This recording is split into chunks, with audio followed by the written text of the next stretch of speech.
இன்றைக்கி நம்ம பப்பாளியில் ஒரு கூட்டு வைக்கலாம். அதாவது பழுத்தும் பழுக்காமல் இந்த மாதிரி இருக்கணும். அப்படி பப்பாளி எடுத்துக்கோங்க. இது ரொம்ப டேஸ்டியாக இருக்கும். காயாக இருந்தால் அது ஒரு டேஸ்ட் இருக்கும். இந்த மாதிரி ஒரு பழுத்தும் பழுக்காமல் இருக்கிற பப்பாளி வந்து ஒரு டேஸ்ட்டாக இருக்கும். இப்போ இதில் தான் நம்ம ஒரு கூட்டு பண்ண போகிறோம். அதுக்கு முதல்ல தாளிச்சிடலாம். கடுகு வெடிக்கட்டும். கடலைப்பருப்பு சேர்த்துடலாம். வெங்காயம் சேர்த்துக்கலாம். தேவையான அளவுக்கு கல் உப்பு சேர்த்துக்கோங்க.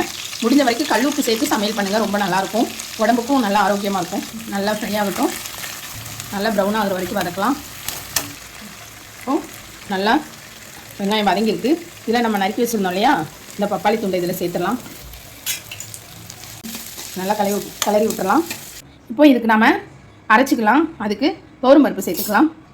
கொஞ்சமாக ஜீரகம் சேர்த்துக்கலாம். பூண்டு இஞ்சி சேர்த்துக்கலாம். ஒரே ஒரு பச்சை மிளகாய். இதை நம்ம இப்போ அரைச்சிட்டு வந்துடலாம். இப்போ ஓரளவு இது வெந்திருக்கு. இந்த ஸ்டேஜில் நம்ம அரைச்சிட்டு வந்தோம் இல்லையா, அந்த கலவையை இதில் சேர்த்துக்கலாம். இது இப்படி நல்லா பேஸ்ட் மாதிரி அரைச்சிக்கோங்க. கொஞ்சமாக தண்ணி கலந்துடலாம். இந்த இப்போ நல்லா கலந்து விட்டுலாம்.